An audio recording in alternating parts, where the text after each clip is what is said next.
Audio 2 पुस्तक का नाम महाकाल और युग प्रत्यावर्तन प्रक्रिया।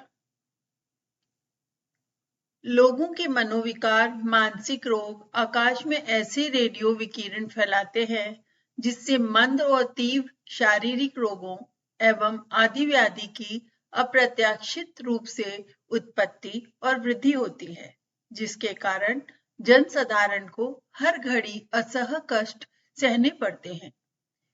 कभी कभी तो वे रोग, महामारी और सामूहिक विक्षोभ के रूप में व्यापक बनकर फूट पड़ते हैं और भारी विनाश उत्पन्न करते हैं। अपराधों की अभिवृद्धि भी एक भयानक व्यक्ति है। उनके बढ़ने से समाज में एक प्रकार से गृह युद्ध नहीं तो व्यक्ति युद्ध की परिस्थिति अवश्य पैदा हो जाती है। सहयोग और सद्भाव के अभाव में ना तो व्यक्तियों की उन्नति होती है, न समाज ऊंचे उठते हैं, वरन असहयोग और दुर्भाव की प्रतिक्रिया सभी की प्रगति में बाधा उत्पन्न करती है। और जहां इस प्रकार की दुर्बुद्धि पनपती है, वहां सारे परिवार को ही ले डूबती है। इस प्रकार विभिन्न दिशाओं से पीड़ा और परेशानी मनुष्य को चौंधती है, तो उसे एक सर्वोत्मुखी कष्ट प्रक्रिया की व्यथा भरा अनुभव होता है। परिवार में सभी प्रतिकूल, बच्चे अवज्ञाकारी, वयोवृद्ध दुराग्राही होने से घर नरक बन जाता है। शरीर में अंग प्रत्यंगों में छुपे हुए रोग अहिर्निश उत्पीड़ित करते हैं। जिनके साथ अनगिनत एहसान किए थे, वही मांग तक चोट पहुंचाते हैं। बढ़ी हुई तृष्णा और विलासिता के अनुरूप आर्थिक साधन नहीं जुटते। मित्रों के रूप में विश्वासघाती भेड़िए ही चारों ओर घूमते नजर आते हैं। परिस्थितियां चिंता, भय, शोक, निराशा, शोक, उद्वेग का वातावरण बनाए रहती हैं, तो मनुष्य का शरीर और मन एक ही प्रकार की आग में जलता रहता है और उस जलन से इतनी मर्मांतक पीड़ा होती है कि मनुष्य अगपगलों की तरह ज्यों त्यों करके अथवा आत्महत्या करके उस व्यथा वेदना से पिंड छुड़ाते देखे जाते हैं। व्यक्तिगत और सामूहिक दृष्टि से के दावानल में ऐसी जलन में तो तिल तिल करके झुलसना पड़ता है। नरक इसे नहीं कहें तो और किसे कहें। युद्ध, विनाश, प्राकृतिक प्रकोपों की बात इससे अलग है। वे ही मनुष्य का सब कुछ उलट पुलट कर रख देते हैं। रूस, चीन, Yugoslavia, Hungary, Czechoslovakia, Poland, Albania आदि देशों में जो साम्यवादी क्रांति हुई, उसने करोड़ों व्यक्तियों को खून के आंसू बहाने के लिए और एक अप्रत्याशित परिस्थिति में जीवन यापन करने के लिए अनभ्यस्त ढांचे में ढलने के लिए विवश कर दिया। यह परिवर्तन प्राकृतिक प्रकोपों से भी अधिक निर्मम थे। महाकाल का चक्र चला एवं देखते देखते साम्यवाद से जुड़े अधिनायकवाद के खिलाफ क्रांति की एक लहर चली एवं हंगरी, पोलैंड, चेकोस्लोवाकिया, रोमानिया जैसे राष्ट्रों में सभी को स्वतंत्र बोलने, रहने का अधिकार मिल गया है। यह संधि वेला की एक महत्वपूर्ण घटना है। चूंकि मनुष्य जाति अभी भी अनिति का मार्ग न छोड़ने के अपने दुराग्रह पर अड़ी हुई है, इसलिए प्रत्यक्ष दिखता है कि हमें अगले ही कुछ दिनों पुनः महाकाल के कोप भयानक विपत्तियों से होकर गुजरना पड़ेगा। संभव है ये दंड विधान हमें दुर्जनता का पथ छोड़कर समानता अपनाने के लिए प्रेरित करे।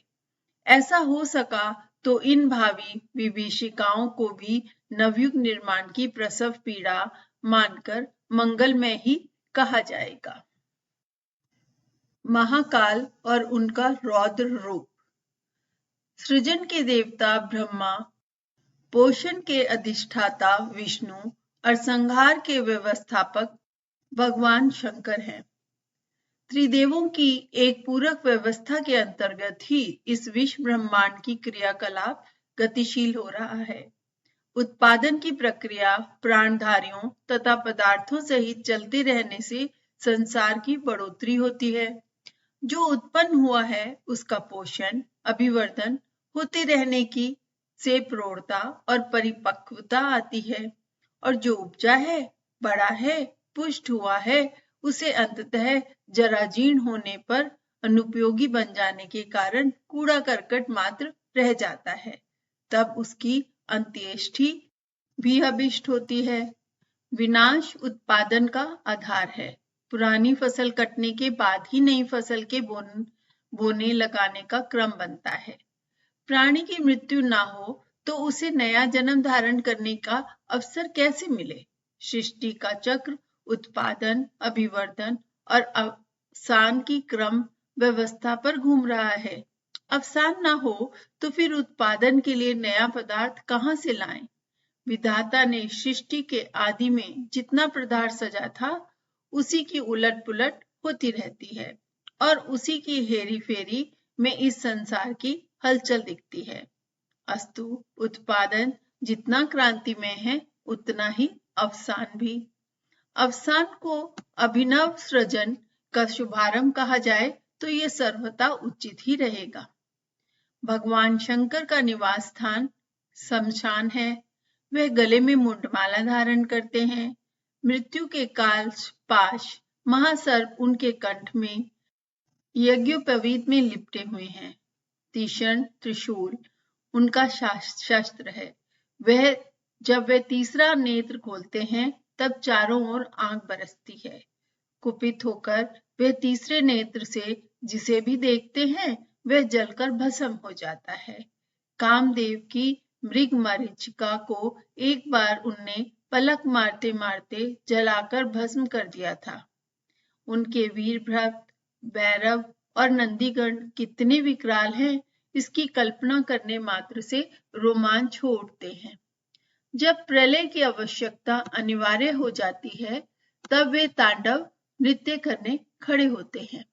उनके चरणों की थिरकन जैसे जैसे गतिशील होती जाती है, वैसे ही जराजीर्ण कूड़ा करकट प्रभुत दावानल में जल थल का अंतरिक्ष में विलय होता चला जाता है। पाप पुष्य उनके चरणों में जा गिरता है। शिव तांडव नृत्य के चित्रों में एक उकड़ू उल्टे मुंह पड़ा हुआ भयभीत जीव दिखाई पड़ता है। उसी की पीठ पर नटराज के चरणों की थिरकन गतिशील है। ये पाप पुरुष मानव अकारण में निवास करने वाले पशु ही हैं। इसी की समय समय पर असुर शब्द से भर्त्सना की जाती रही है। तांडव नृत्य का प्रयोजन इस पाप पुरुष को परास्त करना और उसकी माया मरीचिका को निरस्त करना ही है। पाप पुरुष असुर तत्व मानवीय अंतः चेतना में अनेक छद्म रूप धारण कर प्रवेश करता रहता है और उसे संकीर्ण स्वार्थपरकता के, वासना के और तृष्णा के जाल जंजाल में फंसाने के लिए विविध प्रलोभन एवं आकर्षण दिखाता रहता है। अविवेकी जीव इन प्रलोभनों में फंसता चला जाता है और अपनी ललक लिप्साओं की पूर्ति के लिए एक से एक अनोखे प्रपंच रचता है। पाप पुरुष की प्रवंचना से जकड़ा हुआ प्राणी केवल वासना और तृष्णा की पूर्ति में ही रस लेता है। जीवन उद्देश्य एवं कर्तव्य धर्म की ओर तो उसकी आंख उठाकर देखने की इच्छा ही नहीं होती।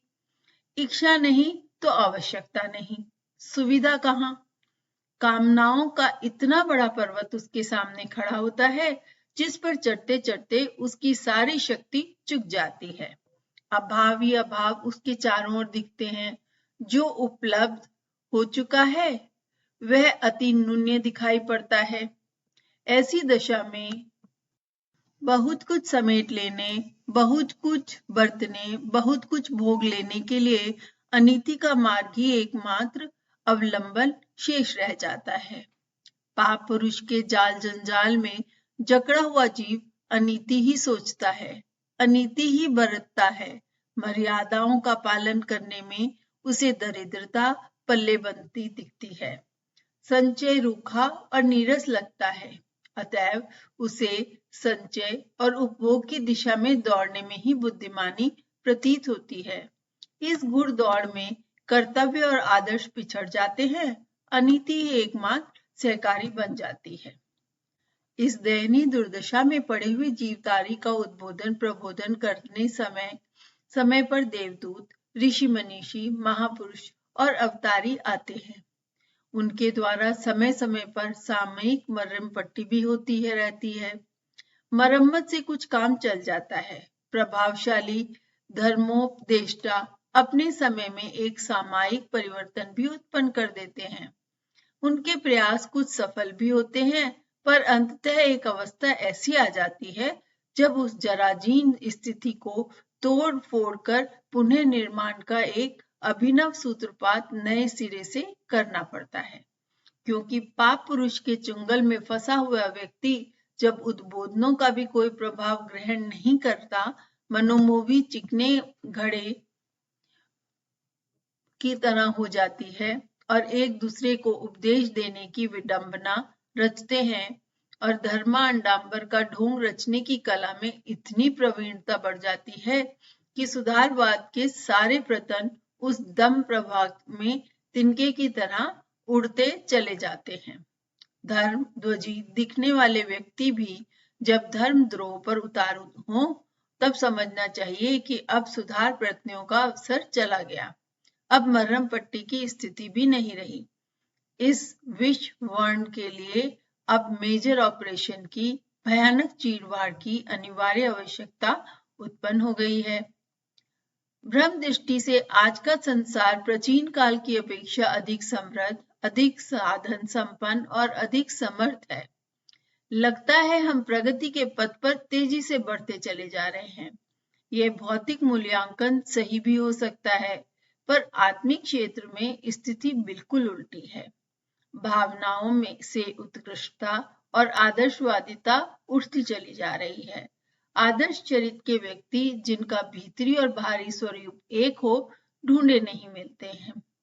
परस्पर आत्मीयता, सहयोग, सेवा और उदारता की रीति नीति बरतने वाले लोग दिखाई नहीं पड़ते। आंतरिक दरिद्रता इतनी व्यापक हो चली है कि किसी भी भयानक दुर्भिक्ष से उसकी विभीषिका लाखों गुनी अधिक है। यही मानव जाति का संसार का सबसे बड़ा दुर्भाग्य है। इसी कमी के कारण साधन सामग्री की दृष्टि से यह समुन्नत समाज आज नरक की आग में जल रहा है, जबकि इतनी सघन संपन्नता मिलने पर सर्वत्र स्वर्गीय वातावरण परिलक्षित होना चाहिए था। इस अभाव की पूर्ति पुनर्निर्माण से ही संभव है।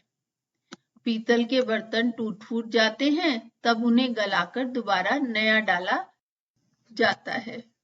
प्रेस के टाइप जब घिस जाते हैं, तब उन्हें फाउंड्री में गलने और नए सिरे से ढलने के लिए भेज दिया जाता है। मनुष्य के अंतःकरण भी अब टूटे बर्तनों और घिसे टाइपों की तरह दम्भी होने के कारण बेकार हो गए हैं। अब उन्हें नए सिरे से गलना और ढलना पड़ेगा। गलाने और ढलाने की फैक्ट्रियों में तेजी से आग की भट्टियां जलती रहती हैं। उन रद्दी धातुओं का प्रथम संस्कार उन्हीं से होता है। उनकी कठोरता को कोमलता को बदलने के लिए सबसे प्रथम अग्नि संस्कार का ही आयोजन होता है।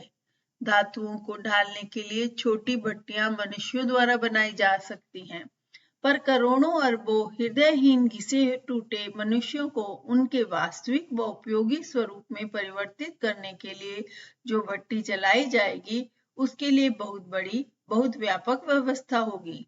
महाकाल इसी विधि व्यवस्था में इन दिनों लगा हुआ है।